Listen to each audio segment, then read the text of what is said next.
Hello, I'm Sal Aziz, the owner and head instructor of Semper Fortis Jiu Jitsu here in San Antonio, Texas.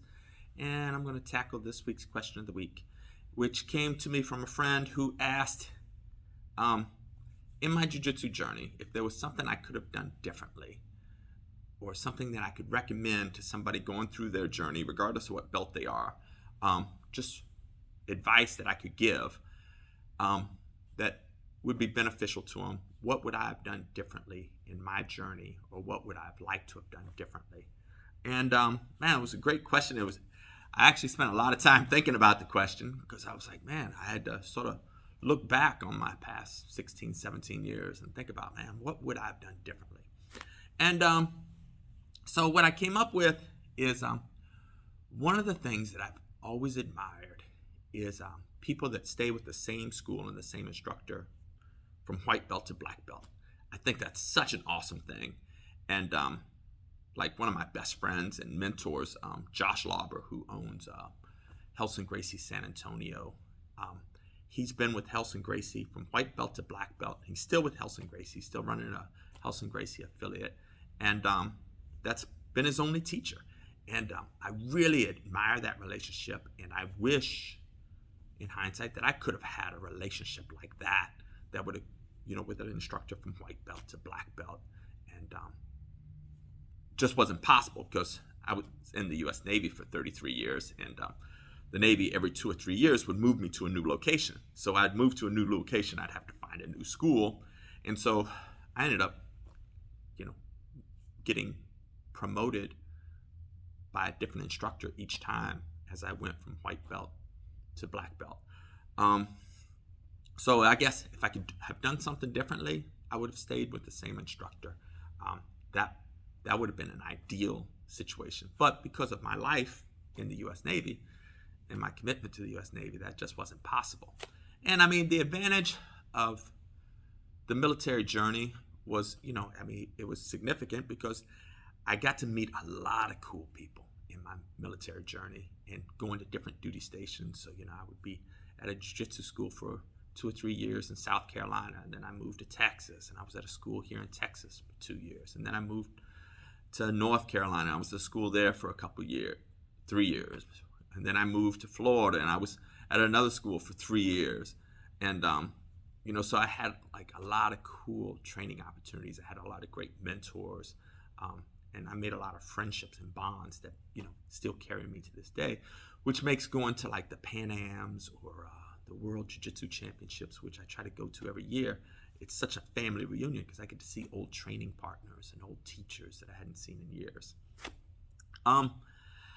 Another thing that I would have done differently, so had I not been in the military, I would have tried to find the ideal instructor that I could have stayed with from white belt to black belt. But just realize that loyalty is a two-way street. And what I mean by that is the ideal is to go from white belt to black belt with the same instructor, same school, same team. But sometimes it's not practical, and it's because you're in a situation that just doesn't fit right. And sometimes I've found myself in situations at schools where loyalty kept me in a bad situation that common sense should have took me out of. And what I mean by that is sometimes when you are in a situation and you have your instructor, a lot of times we get into a lot of hero worship, we almost idolize, that martial arts instructor that's teaching us because they're in a position that we hope to be in one day. They do things that, maybe amaze us. And they just seem larger than life, and almost like they can do no wrong. But the problem is they can do wrong. And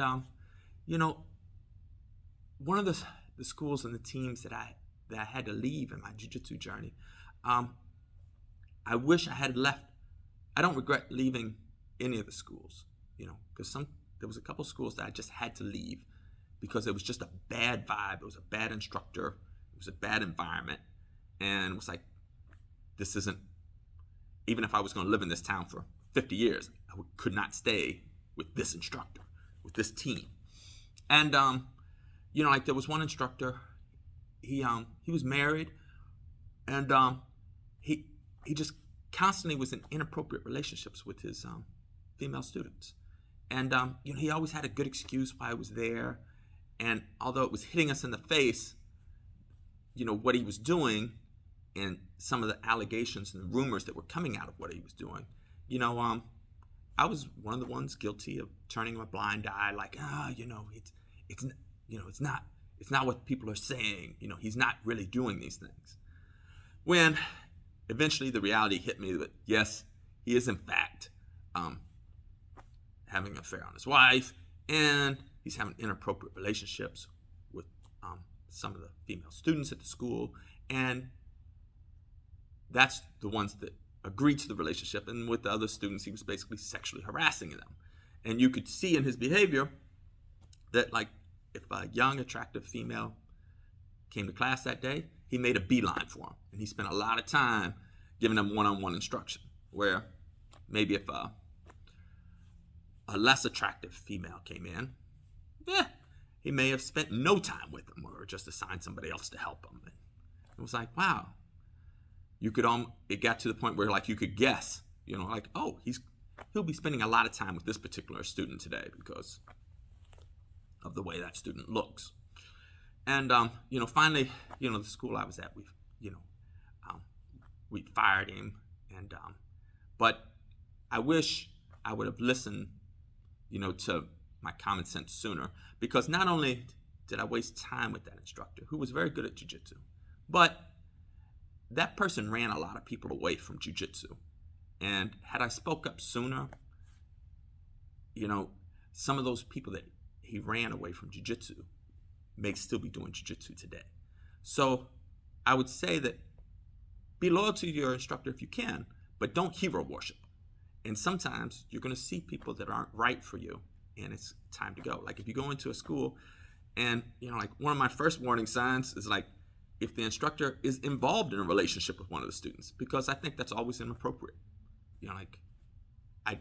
An instructor, you're in a position of authority, you're in a position of power, and for you to approach one of your students and try to gain favor with them, I think it's absolutely inappropriate, whether the instructor is married or not. It's like that student, because you don't know why that student came to your school. They may have come to your school because they're a victim of sexual assault. They may have come because they're a victim of domestic violence or bullying. The last thing they need is the person that they're counting on to help them defend themselves be an aggressor towards them, and try to abuse them too.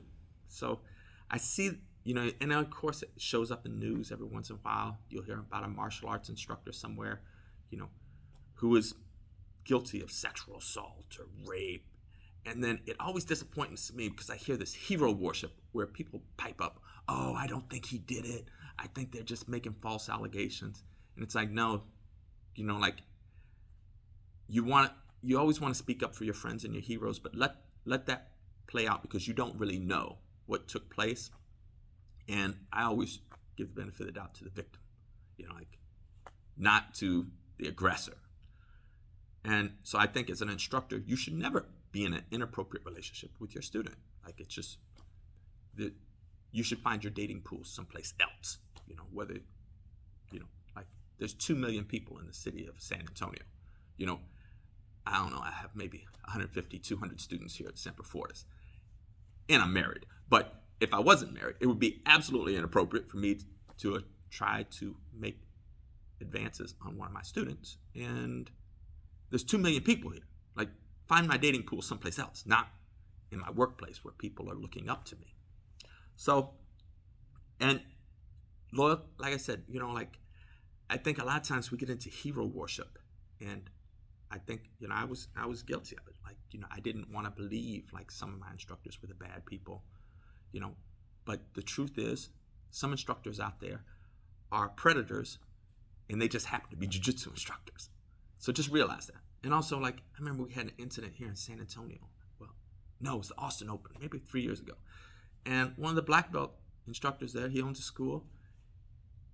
Something happened in this white belt match, and he jumped the yellow fence, and he picked up a chair, and he threw it and hit the white belt that had just beat his white belt student.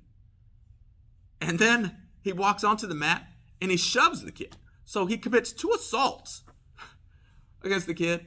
And what disappointed me from that person's team and from the students and friends, how many people piped up and tried to defend his indefensible behavior. And, I see the guy at tournaments now. And, like he's back in tournaments. He's still with his same team. He still runs a school. And I'm like, I would have left that school. Had I been his student, I would have left that school.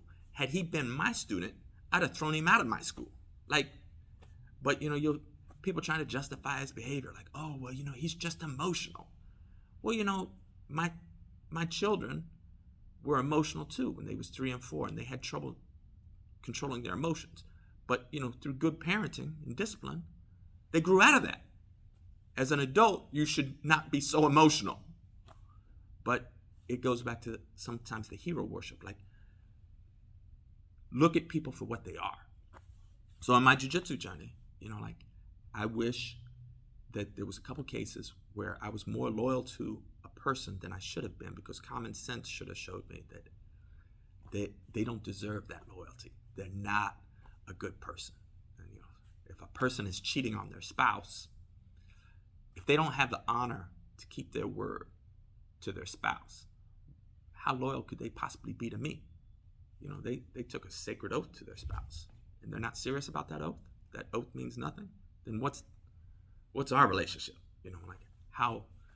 So yeah, I'm not a fan of that. So to tie that up, the moral of the story is to answer the question, what would I have liked to have done different? I wish I could have been with the same instructor, same team, from white belt to black belt. I wish I would have met Luis Paul Harris when I was a white belt, because he is my current instructor and my mentor, and I love the guy, and I wish I would have met him at white belt. But my journey took me on a different path, and I didn't meet Luis until I was a purple belt. And, I would never leave Luis. Like, he's an amazing mentor and an amazing friend.